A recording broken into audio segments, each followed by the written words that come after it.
Ganjing World, a brighter way of life.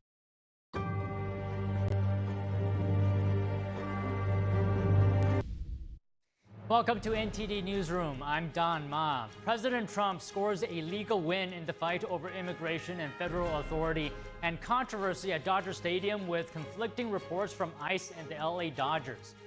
Areas across Israel are under attack today from Iran. The damage the strikes have caused and what Israel says about the future of attacks on Iran. What are some of Iran's most effective warfare tools, and what are the risks of the U.S. getting involved in the conflict? We discuss with the national security analyst. An Ohio congressman says he was run off the road. Police have a suspect in custody after he allegedly threatened the Republican representative's family. The Supreme Court today cleared the way for gas companies to sue a federal agency. The case challenges approval of state rules that push drivers away from gasoline. And summer's officially here, and so is the heat. With the solstice bringing the longest day of the year, more than 40 million Americans are under heat alerts as temperatures soar coast to coast.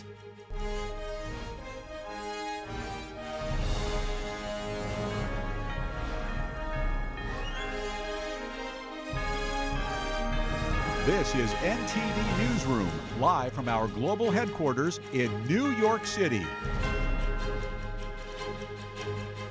Good afternoon, and thanks for joining us. Our top story today: areas across Israel are under attack from Iran today.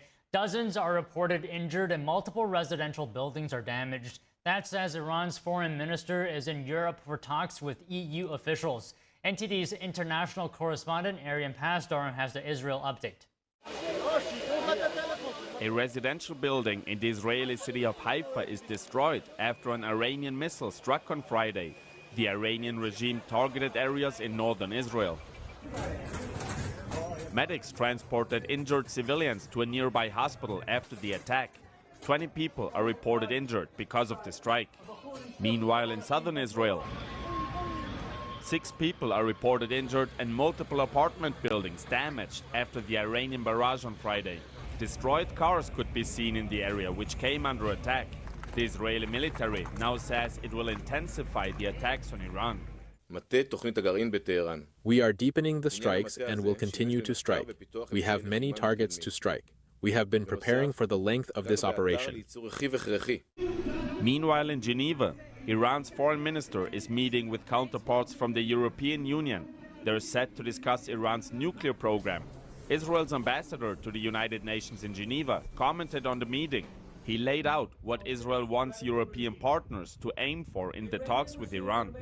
We expect the European foreign ministers to take a firm stance vis-à-vis Iran and demand that there is a complete rollback of the nuclear program. He added that Israel also seeks the dismantling of Iran's ballistic missile arsenal and that Iran's regional terrorist activities should come to an end.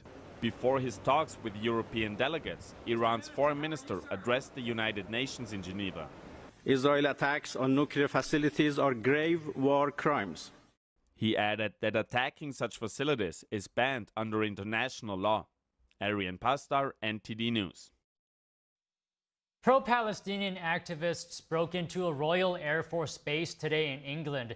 The group damaged and sprayed red paint over 2 planes used for refueling and transportation and left a Palestinian flag on a runway.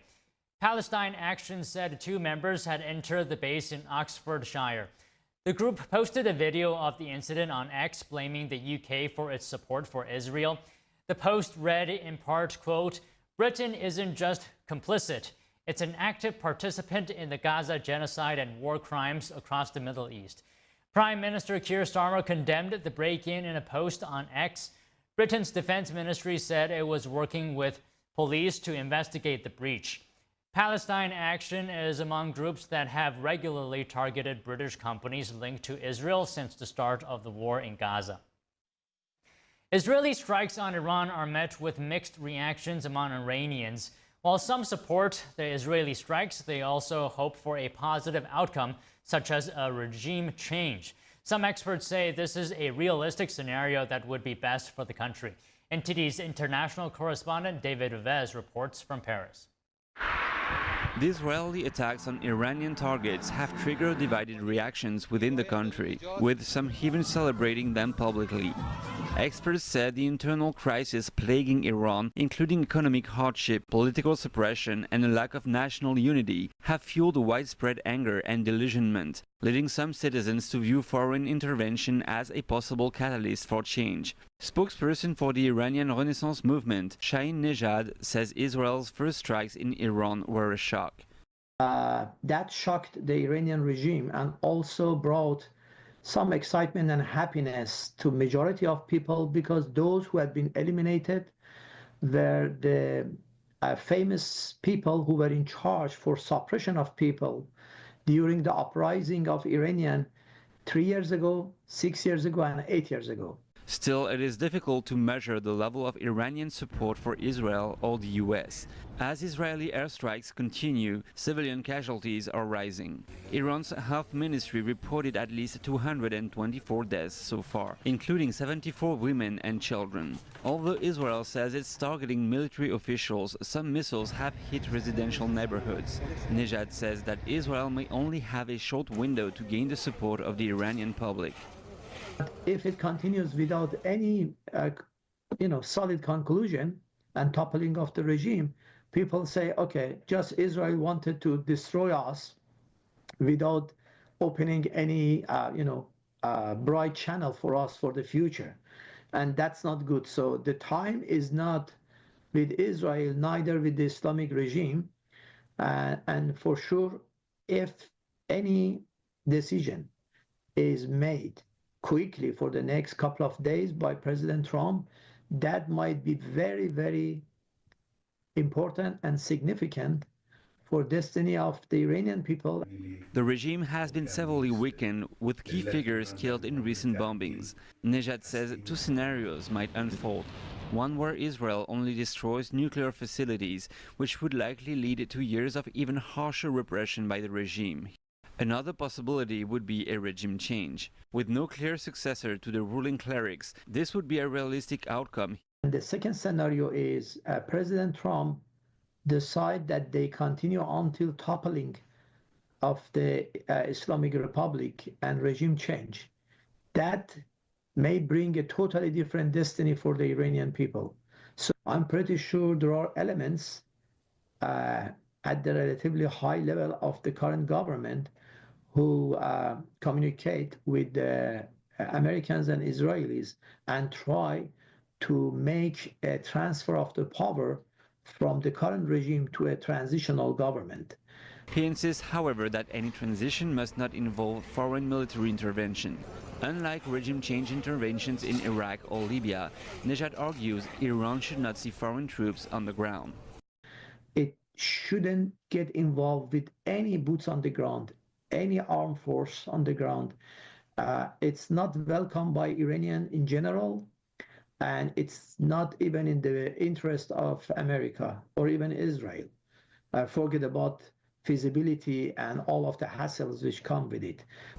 Nejad says that Prince Reza Pahlavi, son of the former Shah of Iran, could be a key figure in a potential power transition. He is expected to speak at a press conference in Paris on Monday. David Vives, NTD News, Paris. A suspect is in custody after allegedly forcing a congressman off the road.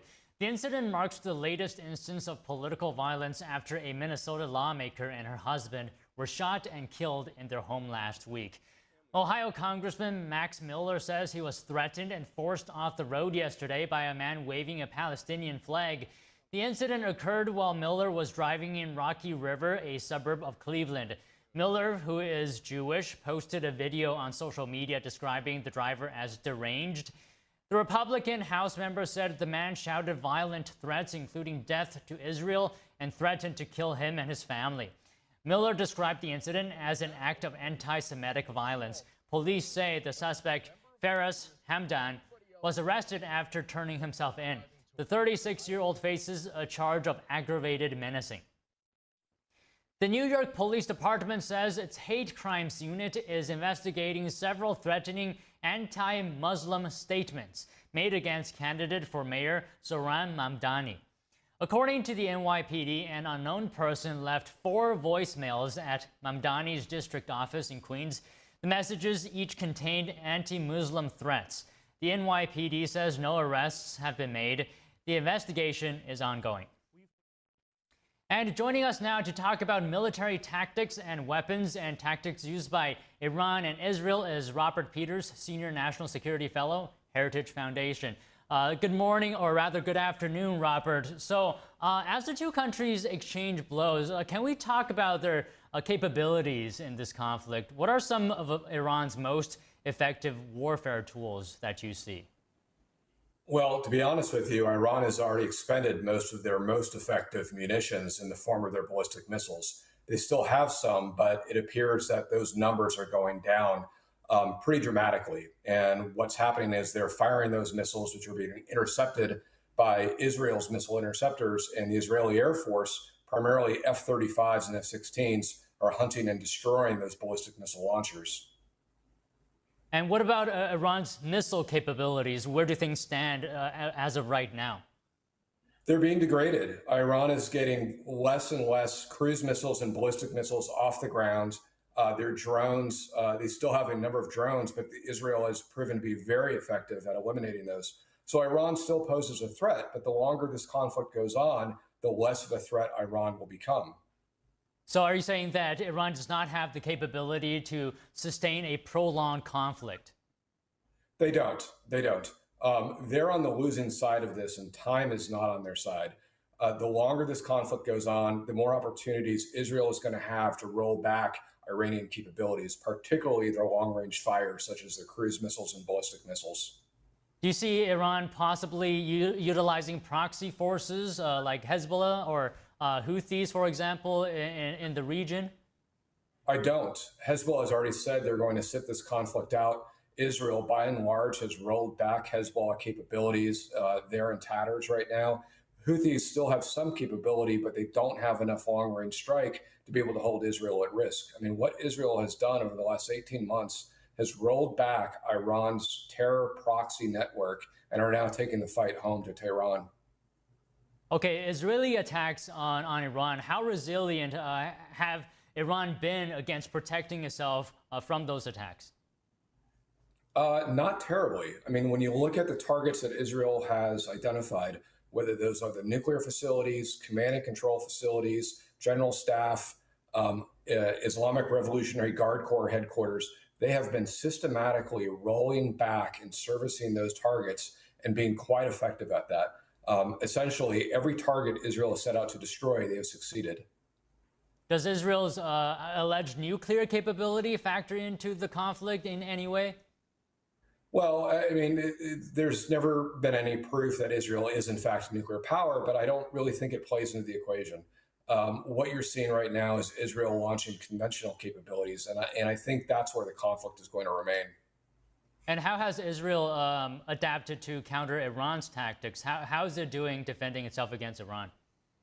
It's doing spectacularly well through this combination of missile defenses as well as its offensive strike. I mean, some of the strikes included drones and missiles that were launched from inside Iran itself, from long-time cells, and even containers that were holding inside of it UAVs, drones, and cruise missiles that Israel launched from inside of Iran itself. Israel has been incredibly imaginative and effective during this conflict. Okay, let's talk about the U.S. Aspect as well. As you see it, are you leaning towards the direction that the U.S. will get involved or that it won't get involved? Well, that's, of course, up to President Trump, and no one can make that decision but him. But at this point, I think it is a very real possibility that President Trump may order some American heavy bombers, such as the B-52 or the B-2, to carry out precision strikes on key Iranian targets. And those would almost likely be the Iranian nuclear-related facilities, such as those at Fordo, using Earth-penetrating gravity bombs. So if President Trump made that call, that's likely the course of action he would pursue. Okay, can you elaborate a bit more on that? What kind of tactics would the U.S. use? Well, what you'd probably see are, again, high-altitude bombers dropping precision-guided, large-capacity gravity bombs on key targets. And these are bombs that are designed to penetrate the Earth dozens of meters underground and then explode with incredible force. Essentially what we're talking about are the largest non-nuclear munition on the planet. And these are the types of weapons that only really the United States has. And so if you saw an attack come, you'd probably be seeing strikes coming from bombers operating anywhere from 20,000 to 30,000 feet above ground. I mean, do you see any risks of the U.S. getting involved here? What are some of the potential, downsides? I'll be honest with you, I don't see a lot of risks. As I mentioned earlier, the Iranian proxies have already been dismantled by Israel. Russia has said explicitly they're not going to enter the conflict. Iran is becoming weaker and weaker by the day. There's not a tremendous amount of downside for the United States should this conflict erupt.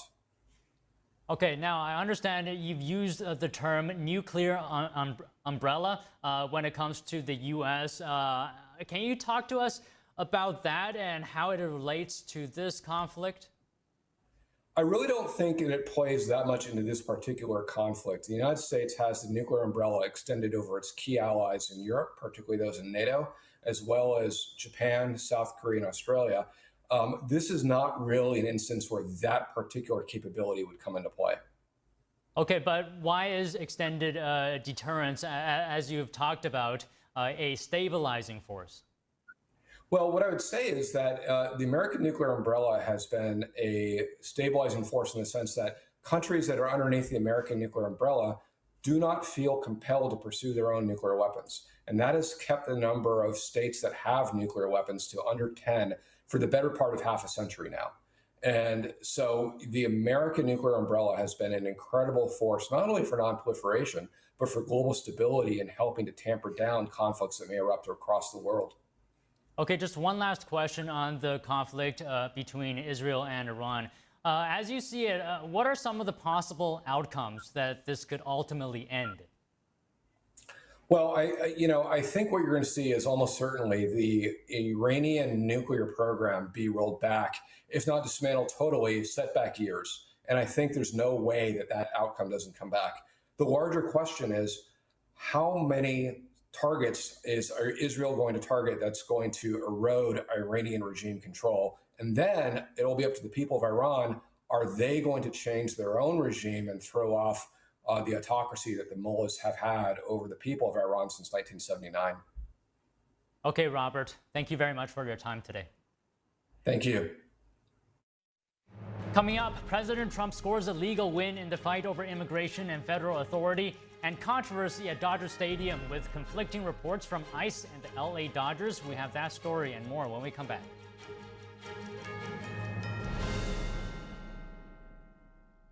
Discover the ancient secret to vitality and longevity with Puretang Black Ginseng. Crafted from premium 6-year-old Korean ginseng, each root is carefully nurtured for over 2,260 days, undergoing a traditional 9-round handcrafted process of steaming and drying to unlock full potency and absorption. Experience pure, natural energy with Puretang Black Ginseng. Order now at puretang.com. I'm Ilka. I live with my daughter and with my grandchildren. There's a sense of comfort that comes with eating a good meal. We try to make the most, of what we have. We have rent to pay, and then there are lights and there are gas. And while my daughter and I both work, it still just doesn't seem like there's enough to go around sometimes. Every day, millions of our neighbors face hunger, including 1 in 5 children, and food costs keep rising. Please call or go online right now to join Feeding America with your gift of just $19 a month, only 63 cents a day. Your monthly support can fill plates with nutritious food for families across the country and in your community, thanks to a nationwide network of food banks and volunteers. If you were over and playing with us, you were part of our family and you were going to eat. A real cook can take nothing and make something. No one should ever have to wonder if they will have enough to eat, and our neighbors are working hard to feed their families every day. Call or go online now Visit helpfeedingamerica.org and give $19 a month. 98% of donations go directly to help millions of people facing hunger from coast to coast and in your own community. Use your credit card and you'll get this exclusive canvas grocery bag as a thank you for joining hands with people across America to help end hunger. Some of the lessons that I hope that my family will take, it is important to treat people the way that you want to be treated. I have carried on the tradition of loving people through food. Please call right now or go online to make a monthly gift at helpfeedingamerica.org. Your support helps our neighbors bring food home to their families.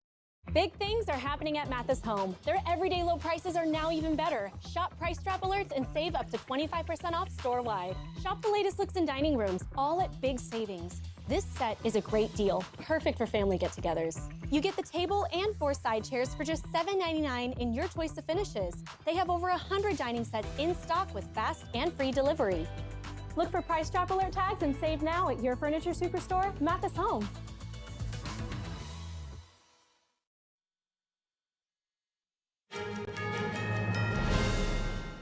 A major legal decision has added fuel to the fire in a high-stakes battle over immigration, the use of military forces, and as well as federal power. President Trump has been cleared for now, at least, to keep control over California's National Guard, despite opposition from Governor Newsom. Here's more. The Ninth Circuit Court of Appeals sided with the president on Thursday, concluding that Trump likely had the legal authority to take control of California's Guard troops amid violent protests in Los Angeles. The court cited a federal law that allows the president to assume command of the National Guard when the president can't enforce U.S. laws with the regular forces. They said that condition had probably been met in L.A. because protesters hurled items. But California Governor Gavin Newsom is not backing down. In a social media post, he accused Trump of acting like a king and pledged to continue his legal challenge. Trump, for his part, celebrated the court's decision, calling it a victory for public safety. He reiterated that the federal government will step in when state and local forces cannot. While the court affirmed the president's likely authority, it also clarified that it wasn't ruling on what specific actions federalized troops may or may not lawfully perform. Meanwhile, Immigration and Customs Enforcement is resuming enforcement operations at farms, hotels, and restaurants. This time, it says it will focus more sharply on criminal activity. Border Czar Tom Homan says the renewed operations will prioritize workplaces tied to crimes like human trafficking, forced labor, and tax fraud. He insists that while the laws may be controversial, they still need to be enforced. Well, first of all, there's a right way and wrong way to hire workers. There are legal programs that bring farm workers in. Second of all, I've been saying for years, Congress needs to address this. But because Congress failed to address doesn't mean we ignore it. It's illegal to knowingly hire an illegal alien. The decision comes after a roller coaster week of shifting policies. Last week, ICE was ordered to pause enforcement in agriculture, hospitality, and restaurant industries following concerns from business owners. Trump had acknowledged the strain on these sectors, writing online that immigration enforcement was removing longtime workers who were difficult to replace. But just days later, the pause was overturned. ICE agents were told to resume operations after field offices said the pause jeopardized their arrest goals, 3,000 a day nationwide. Homan emphasized that ICE will now proceed carefully, targeting high-risk locations instead of broadly sweeping workplaces. We will concentrate on work sites on a prioritized basis, just like we do at large operations. Finally, confusion and controversy at Dodger Stadium this week. On Wednesday morning, the Los Angeles Dodgers announced via social media that they had blocked ICE agents from entering the stadium's parking area. Despite the alleged incident, the Dodgers confirmed that the evening game against the San Diego Padres would go ahead as planned. But ICE says it was never there. The Department of Homeland Security later clarified that vehicles seen in the parking lot belonged to Customs and Border Protection, not ICE. And the visit was unrelated to any enforcement activity. A new study shows that around 1 million illegal immigrants have left the United States since January, when President Trump returned to office. The findings from the Center for Immigration Studies come as the Trump administration ramps up deportation efforts. The administration is focused on large cities with so-called sanctuary policies and has resumed enforcement operations at farms, hotels, and other workplaces. The nonprofit research group says the estimated decline appears to be linked to early immigration enforcement actions under the Trump administration. The group based its estimate on monthly household survey data from the Bureau of Labor Statistics Current Population Survey. Despite the decline, the study estimates that nearly 15 million illegal immigrants remained in the country as of May 2025. A high court win for energy companies. A majority of Supreme Court justices today are allowing fuel producers to proceed with their lawsuit against the federal agency. Here's more on that, as well as a win for victims of terrorism abroad. Fuel producers can challenge California's emissions regulations. The Supreme Court on Friday said they are not barred from advancing a lawsuit against the EPA. The EPA approved California regulations that require automakers to manufacture more electric vehicles and fewer gas-powered cars. In a 7-2 decision, the majority overturned an appellate court's dismissal of the case.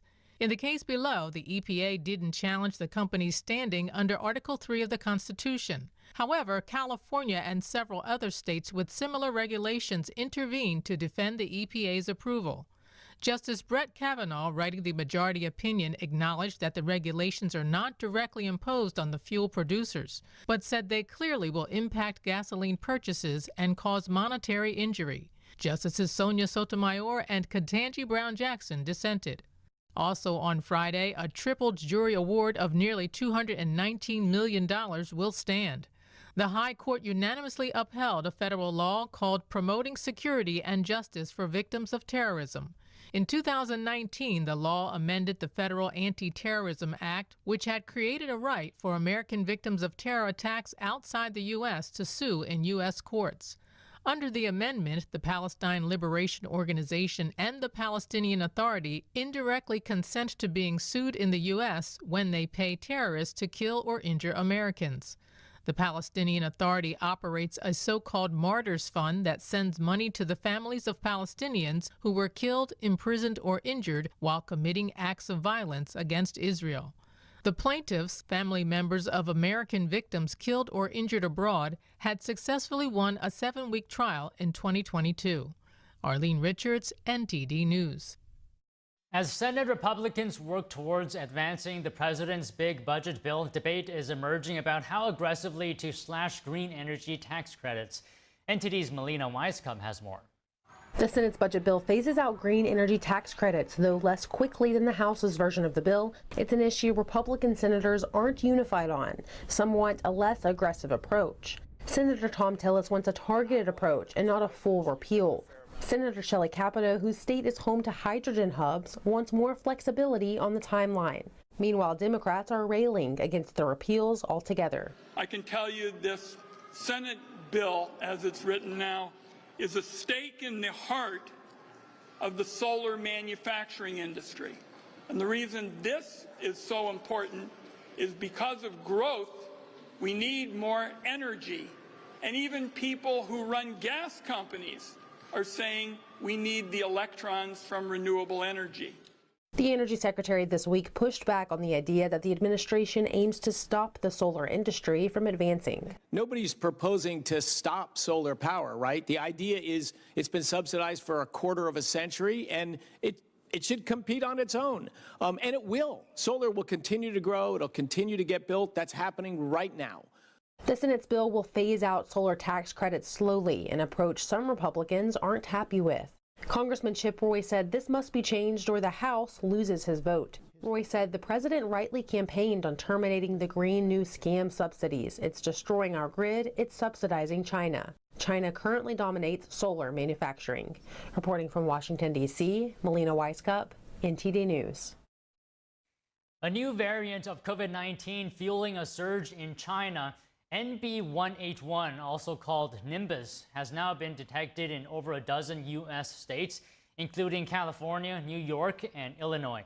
Doctors in China expect a nationwide peak in infections by July. The variant causes sharp, sore throats, described as razor blade throat, as well as fever, vomiting, and diarrhea. The CDC estimates the variant already accounts for more than a third of U.S. cases. While it's highly transmissible, global health officials say it's no more severe than previous strains.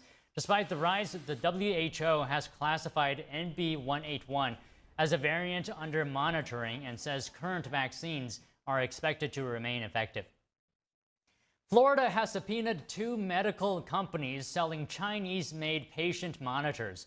The state's attorney general says there are concerns the devices could send patient data to China. The 2 companies are Contech Medical Systems and Epsimd. Florida alleges Contech concealed serious security problems in its products. That includes a built-in backdoor that could allow bad actors to manipulate data on the devices. Another issue is programming that automatically sends patient information to an IP address that belongs to a university in China. The Attorney General called the problems a major consumer protection issue. Epsimd confirmed they have received the Attorney General's request and are cooperating. Contech didn't immediately respond to a request from the Epoch Times newspaper for comment. The first big heat wave of 2025 has arrived, and it coincides with the official start of summer. With the summer solstice marking the longest day and shortest night of the year, more than 40 million people in the U.S. are under heat alerts. Temperatures in the Midwest are expected to crest well into the 90s this weekend. Triple-digit highs could pop up in New York, Philadelphia, Washington, and Denver. The peak will likely hit the East Coast early next week. So if you're heading outside, take precautions and stay hydrated. What were Israel's main military objectives in launching Operation Rising Lion? And how successful were they in the first few days? And Epoch Times defense reporter breaks it down for us after the break.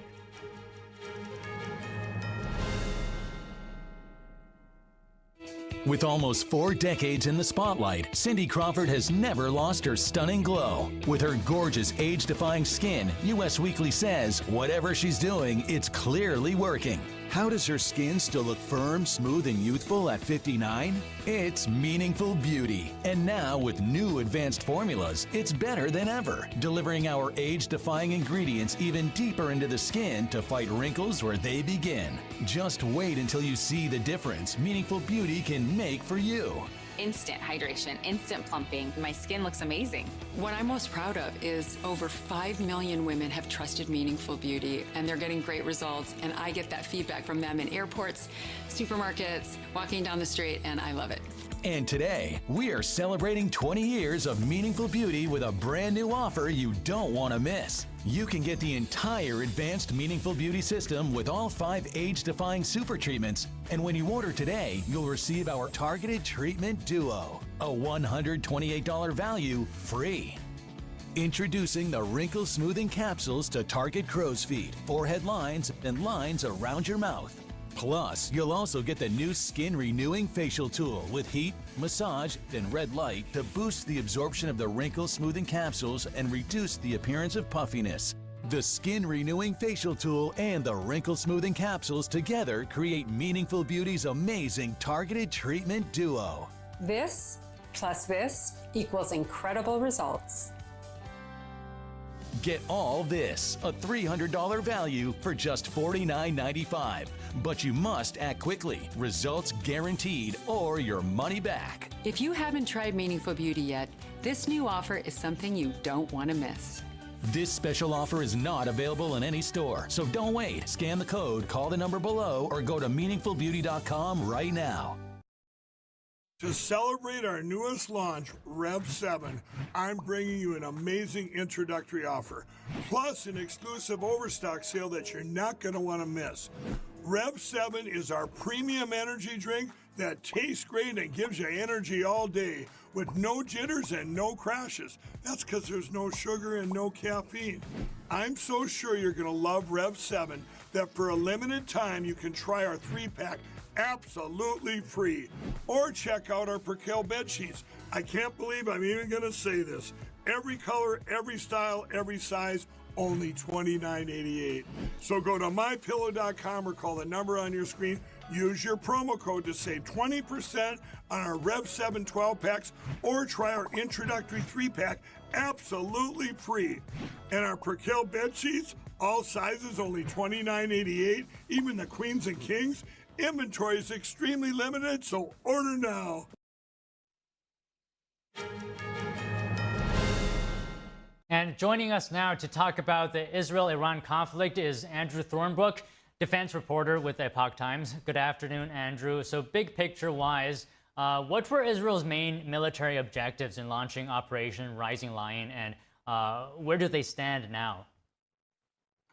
Yeah, well, thanks so much for having me, Don. So there's two primary objectives that Israel's given. Those are to destroy Iran's nuclear enrichment capability, as well as its ballistic missile program, or at least severely degrade the latter. It's been immensely successful thus far. It's taken over air dominance of most of Iran, basically grounding any air capabilities that Iran has. So it's been very successful thus far. They have struggled a little bit to hit Iran's underground nuclear enrichment facilities because the Israeli military hasn't been equipped with the sort of digging type of bombs that are designed specifically to hit underground bunkers like that, but they have been immensely successful thus far. Okay, but overall, how much damage have Israel's strikes done to the nuclear infrastructure in Iran?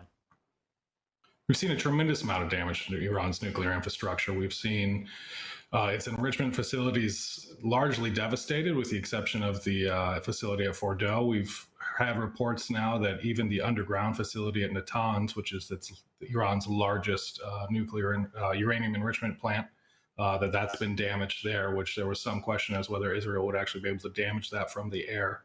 We've also witnessed a wide-ranging assassination program targeting military officials within Iranians' IRGC, which are associated with its ballistic missile program, as well as nuclear scientists who worked on its enrichment programs. And what about the impact the Israeli strikes had on Iran's air defense systems? Yeah, so that's probably the point where Israel has been the most successful.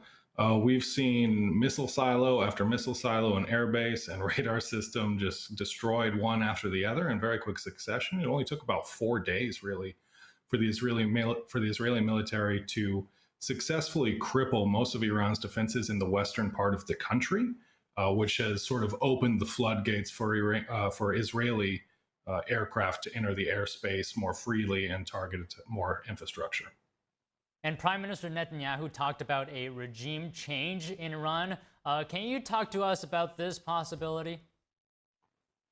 Yeah, so that's probably the most interesting wide-sweeping change that could occur from this operation. It also hints at sort of the wider strategic context of this conflict, right? This is not just a conflict that is focused on the ballistic and nuclear program, so that is the focus. It is also oriented around Israel taking this opportunity to eliminate or at least significantly degrade its largest adversary. And Israel's been laying the groundwork for that since the October 7th attacks a year and a half ago. So we've now seen Israel completely cripple Hamas and Hezbollah and conduct strikes against the Houthis, all of these Iranian proxy groups in the region. And has really, really decimated that sort of axis of resistance that Iran had built up against Israel and other nations in previous decades. And so now Israeli leadership is really taking the opportunity to press that advantage and launching this military campaign that could potentially at least weaken, if not destroy, the current regime in Iran for decades to come. Okay, you mentioned the Fordow nuclear facility earlier, and I want to go a bit deeper into that. Can you give us more detail as to why it's a difficult target?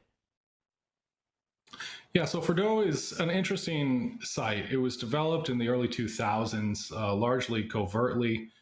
We didn't really know about it until, I think, between 2011 and 2013, when a sort of disgruntled official from Iran who had been exiled made the facility public. And so this facility is another major enrichment facility, but it is buried into the side of a mountain and also most likely reinforced with multi-meter concrete barriers. And so that makes it an incredibly difficult target to hit with an airstrike.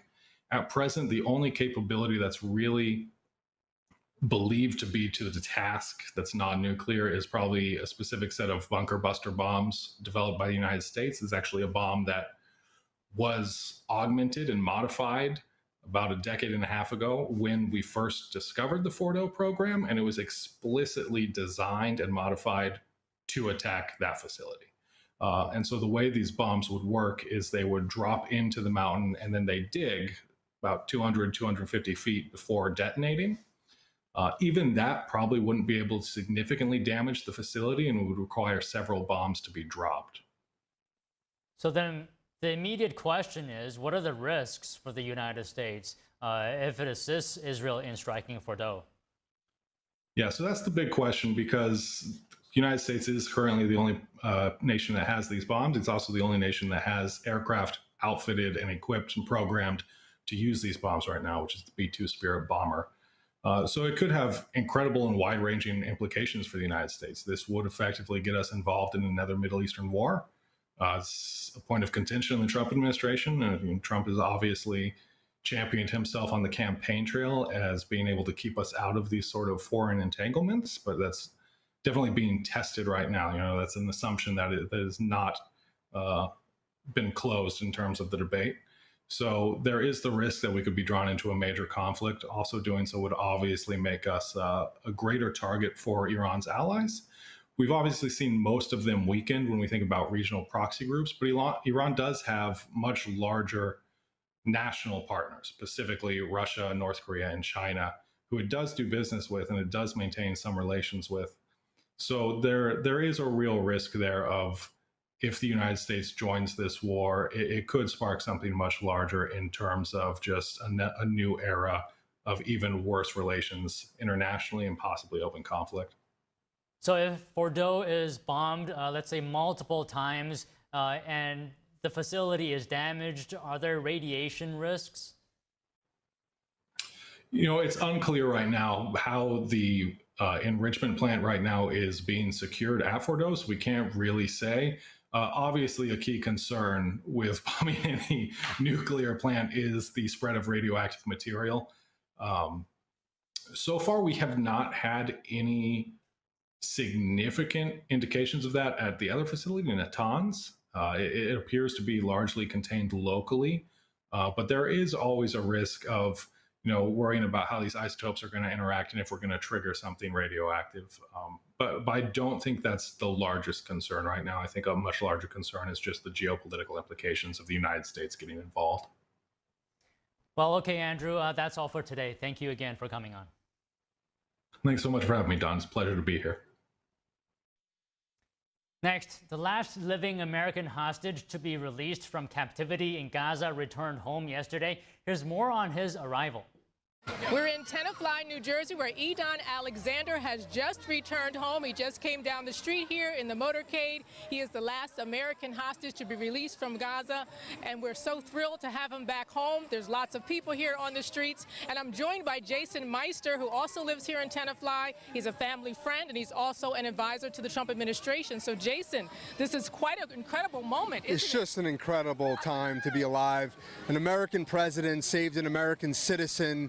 It's just an incredible American moment. And I should say, with all that's going on right now in the world, with the conflicts in the Middle East, what an incredible timing that Edon got home, because if he hadn't gotten home when he came home, he may never have come home. Edon's release was the result of indirect negotiations between the United States and Hamas. Israeli Prime Minister Benjamin Netanyahu thanked President Trump for helping to facilitate Edon's freedom. Supporters, big and small, told us how happy they were to see him. And we're just excited, even though it's 90 degrees, to be out here and welcome him and cheer him on as he comes home to his hometown. We've missed you every step of the way. Whether we know you by person or just your name, Tenafly has supported you and watched your story, and we're just so happy that you are home. The kids all every day asking, when's Edon coming home, and we can finally tell them today. My dad is friends with Edon's dad, and I don't personally know him, but I think it's a very big day here in Tenafly, so everyone should gather around and welcome him home. Welcome home, Idan. You've been so brave during this process, and yeah, welcome home, Idan. Welcome home. I'm really happy you're back. Idan moved to Israel at the age of 18 to join the Israeli military. Now 21 years old, Idan was 19 and actively serving in the Israeli military when he was abducted with several other Americans and Israelis during Hamas's October 7, 2023 attack. He was held in captivity for nearly 600 days and was freed last month. Mayor Mark Zinna kept close ties with Idan's parents during their son's captivity. Zinna said they never gave up hope. Well, his father, very strong individual, especially under extremely difficult, trying circumstances, which of course we can't understand. And he was always hopeful that his son would be home safe with his family. Idan's mother was constantly traveling back and forth to Israel and Washington, D.C., working with the president, our congressman, everything that could possibly be done to help their son. These two parents did. The mayor planned a welcome celebration for Idan at the town square. Idan chose to stay home and spend time with his family. Arlene Richards, NTD News. British lawmakers just passed a bill to legalize assisted suicide. Today's vote puts the UK on course to follow Australia, Canada, and some U.S. states that allowed the practice. 314 lawmakers voted in favor, with 291 against the bill. The legislation has been dubbed the Terminally Ill Adults End of Life Law. The bill means that mentally competent, terminally ill adults in England and Wales could seek medically assisted suicide. Only individuals expected to live for 6 months or less would be eligible. Supporters say it will provide dignity and compassion to people suffering. Opponents worry that vulnerable people could be coerced into ending their lives. The bill now proceeds to Britain's upper chamber, the House of Lords. Ukraine's most strategic port city is dealing with the aftermath of a Russian drone attack today, and it's not the only city affected by the attack. At least one civilian is reported dead and almost 20 injured. Odessa is Ukraine's largest Black Sea port.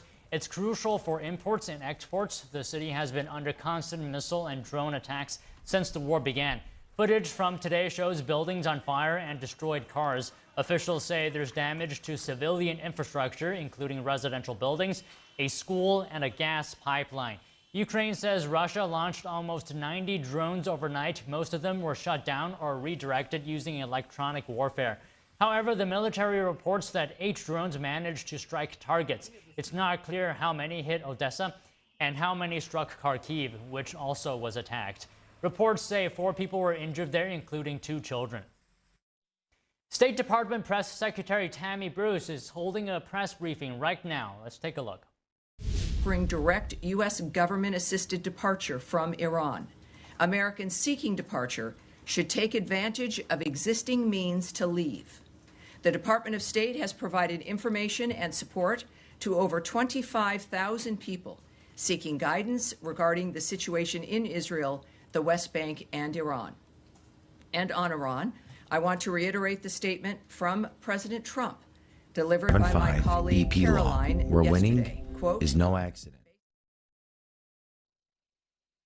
Negotiations Your brain is still that may developing, or may and not using take weed can lead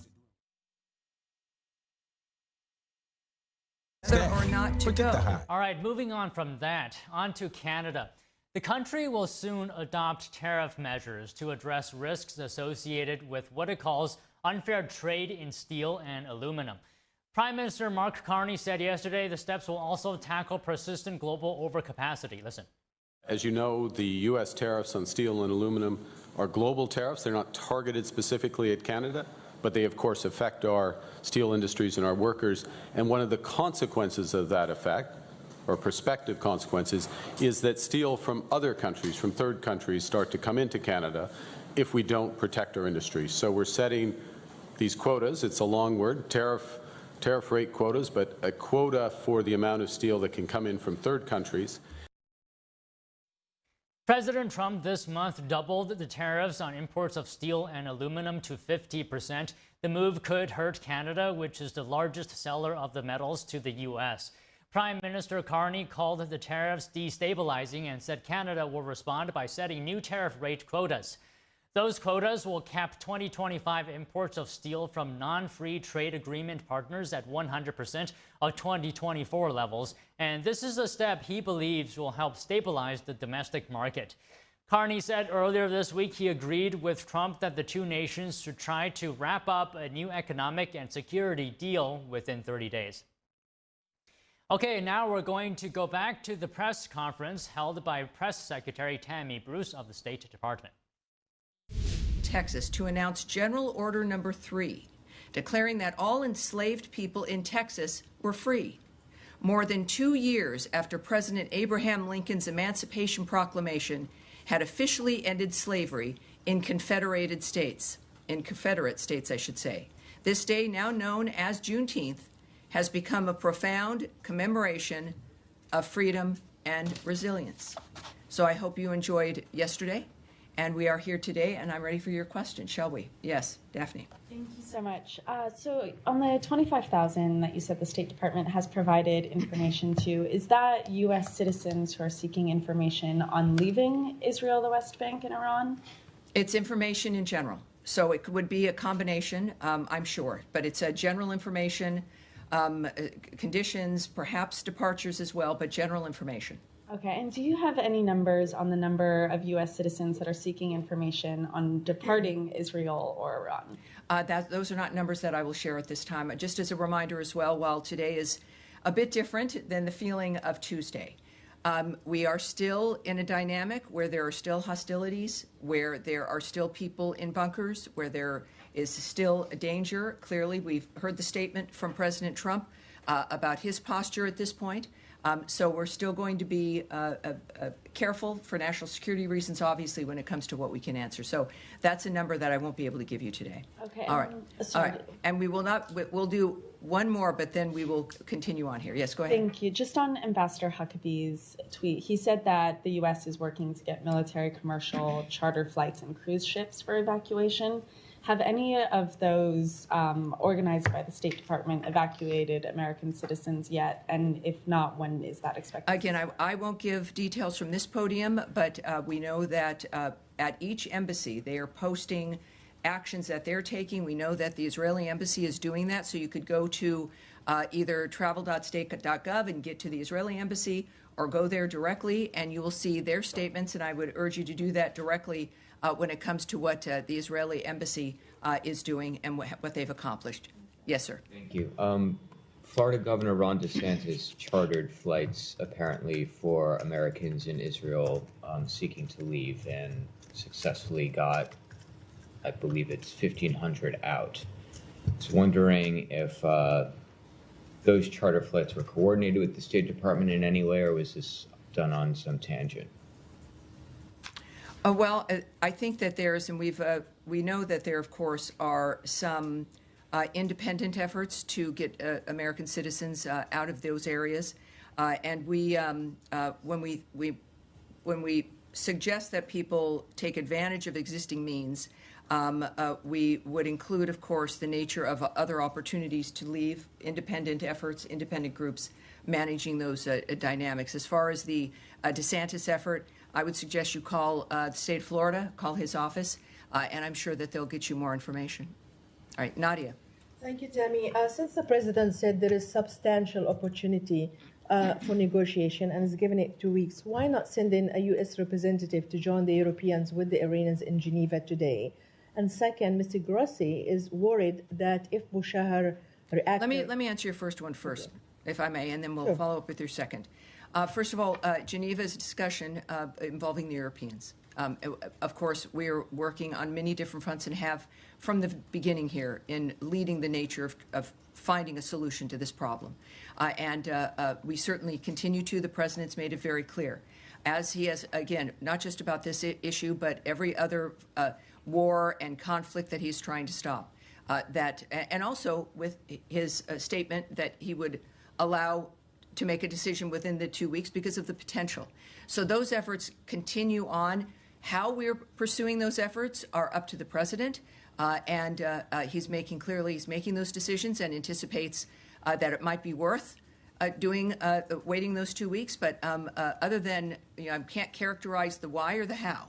But I think it's important. One thing I think of the many that Americans have learned about President Trump is to believe what he says, to know that he'll deliver, and to not second guess the nature of the choices he's making. Great. And second, Mr. Grossi is worried about reaction coming from Bushehr if it was attacked. So are you worried that as a result of these attacks on any of the reactors that actually we might have a nuclear radiation? Well, certainly. I'm not going to speculate on the impact of the nature of what is transpiring in any country in this regard.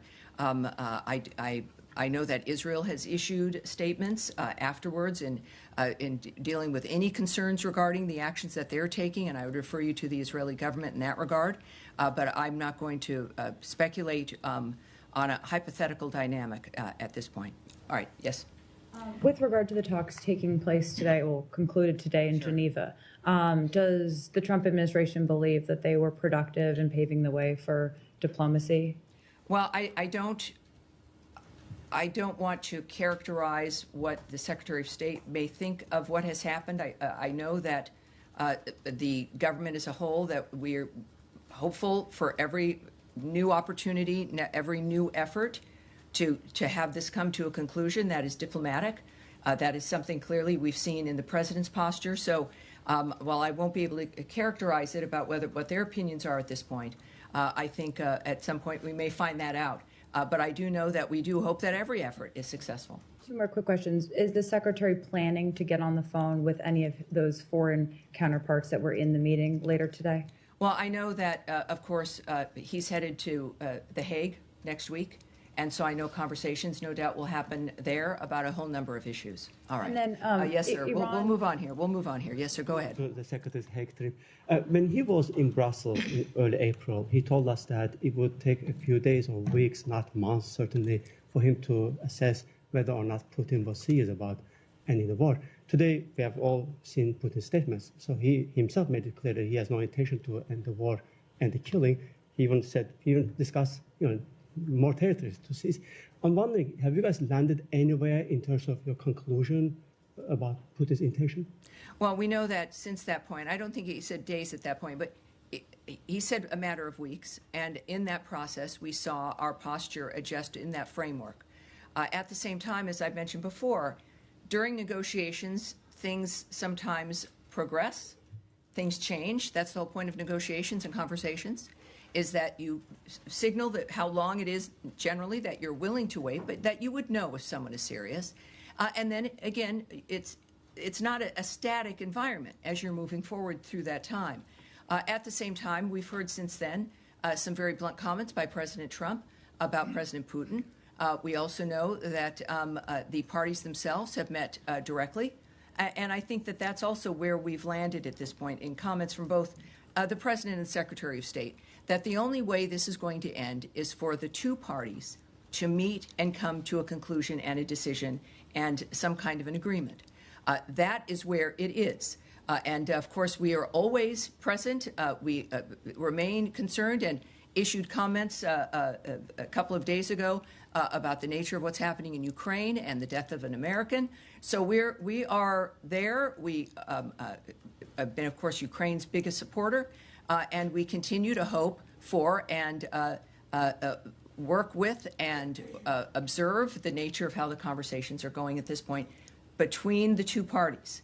And that, like every other negotiation, can change one way or another. But that's our posture at this point. Of course, America is still involved. And we're clearly making our presence, our caring about the situation known.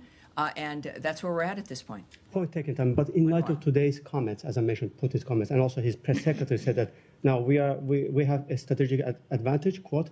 Why should we lose it? We're going to move forward.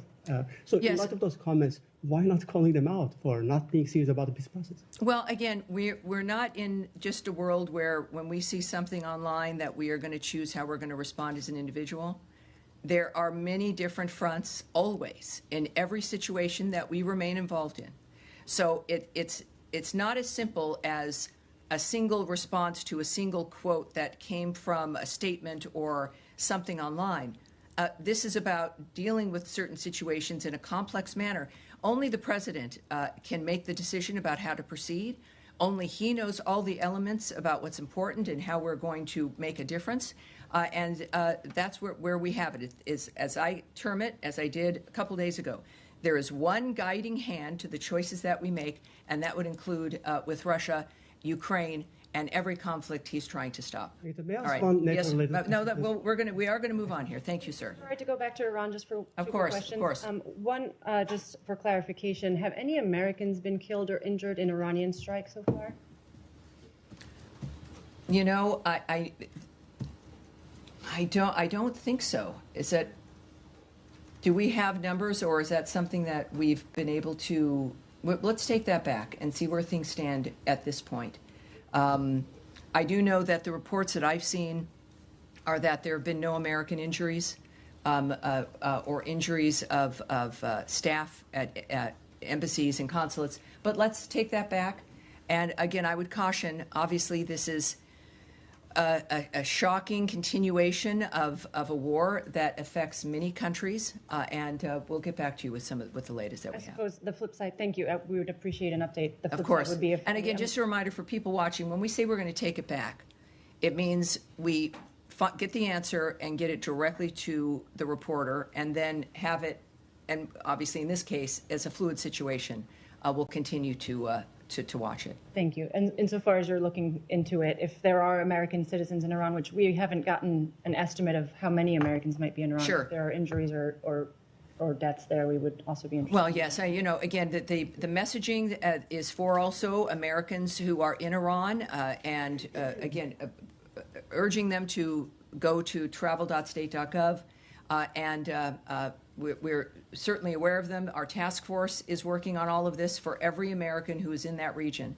which provides a different dynamic for some, whether it is, of course, Israel, Iraq or Iran, et cetera. Wherever they may be in the Middle East, we're there for them. Thank you. The other question is on diplomacy. So we understand the Special Envoy Steve Witkoff is in some sort of contact with the Iranians. How would you encourage us to think about that contact? Is that a prelude to negotiations? What's the nature of that of his engagement with the Iranians? Well, I wouldn't characterize it at all, except there are things that we know, which is that there had been negotiations, that we had gotten Iran to the table. We'd been having those conversations, led by Special Envoy Steve Witkoff. And we know that the president, from his statement, which is, I think, worth noting again, because it's very specific in its nature, and also, I must say, when I saw it, very Trump-like in his statement, as a man who is serious about everything he addresses, but in this particular kind of way, when it's existential, life and death, that he genuinely, it's not posturing. He wants to have it be solved diplomatically. He knows it can be. He knows, based on what he's accomplished already in the past, and the nature of human beings, which in business you learn a lot about as well, but certainly in his governmental experience and as a leader.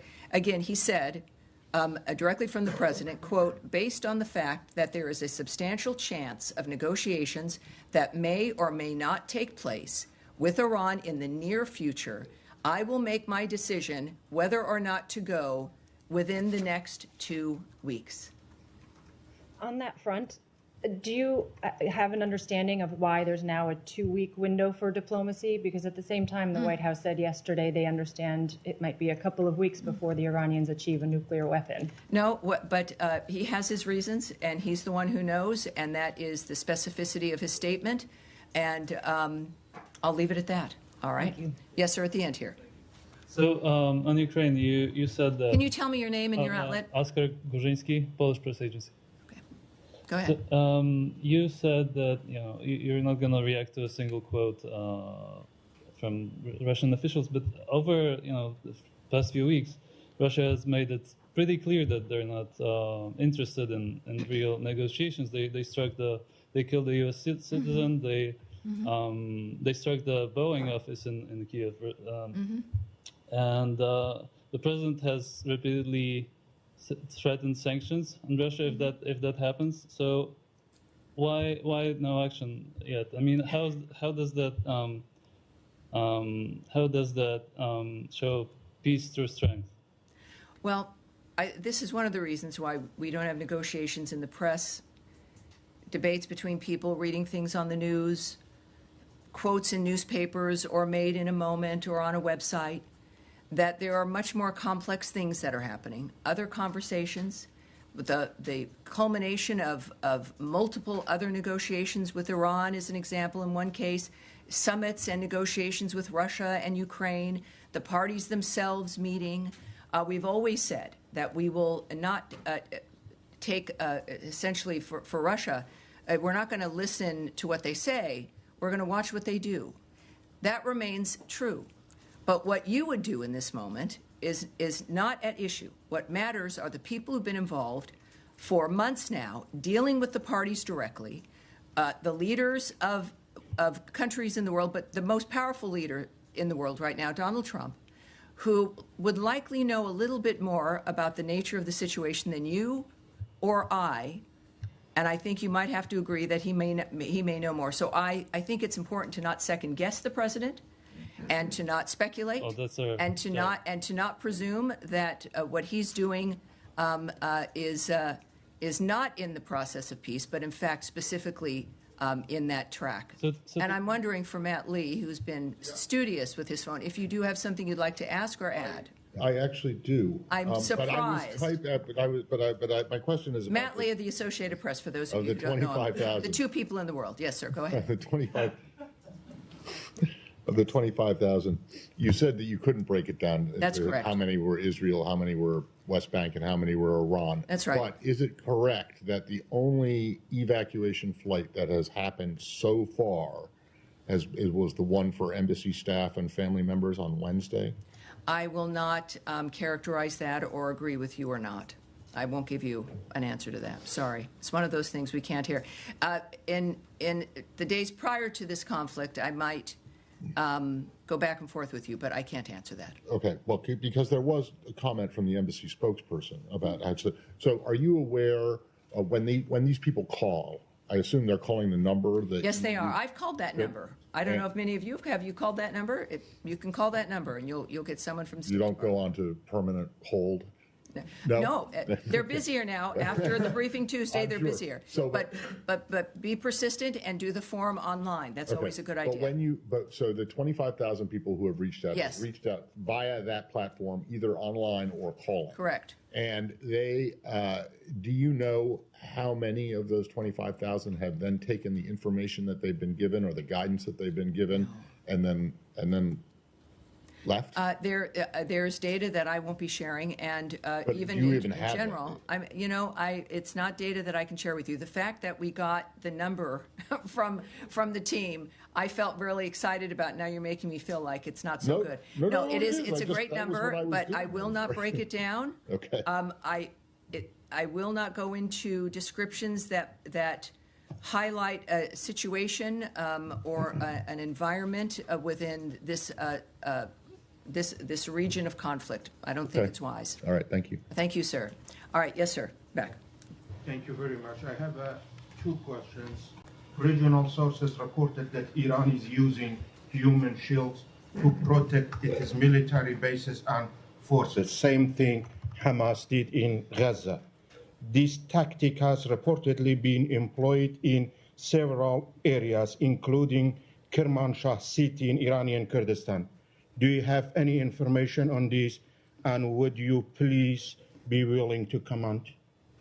What I can say, it's going to be brief. You won't necessarily like it, but I can say that we are aware of those reports, that the Iranian regime is using human shields to protect its military bases and forces, and I have nothing further for you at this time, but we are aware.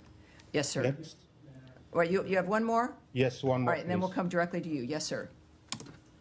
Danny Danon, Israel's representative to the United Nations, claimed that Iran has attempted to assassinate President Trump and Prime Minister Netanyahu. He said today at the United Nations. Do you want to comment on it? No, I would suggest you contact the ambassador, but I have no comment on that. Yes, sir. All right, now, yes. Thank you, Tammy. To question one on Iran and the other one on Iraq. I'm sure you may have heard from the Iranian foreign minister, which he said that we are not coming back to the table unless the Israeli stops strikes on Iran. And they are not going to negotiate with the U.S. until the U.S. will stop Israeli to attack Iranian. Are you willing to broker a ceasefire if that helps you to make a deal with Iranian? Obviously, I can't speculate on that. I'm not going to characterize what's happening now or the reaction by the President or the Secretary of State to what those negotiations might be. So you know that's a standard basis here, is we're not going to do that. But as you do know, of course, from the President's remarks, is that he still holds out the hope for negotiations. And there's also been a reinforcement that Iran and its proxy should not target U.S. interests or personnel, and if they do, the consequences will be dire. So we can reinforce that. And of course, the ultimate red line, which has been repeated constantly, because it's what the President sees as being the most important aspect, is that Iran cannot have a nuclear weapon. That is not a negotiable dynamic. And, all right, yes, sir. Another question on Iraq. Yes, sir. Go ahead, please. No, we'll keep going here. I have a non-Middle East question. Yes. We're getting reports that Japan has canceled the annual security talks known as 2+2 with Secretary Rubio and Defense Secretary Hegseth because of U.S. demands for them to increase their defense spending. Do you have any comment on this? And has Tokyo communicated with No, I have Washington? no comment on that at this point. Thank you. Yes, ma'am. Thank you, Tammy. Two questions, one on China and about the Iran and Israel war. It was reported that the Chinese cargo plane was headed to Iran. Has there been any detection of Chinese actions or cooperation to support Iran?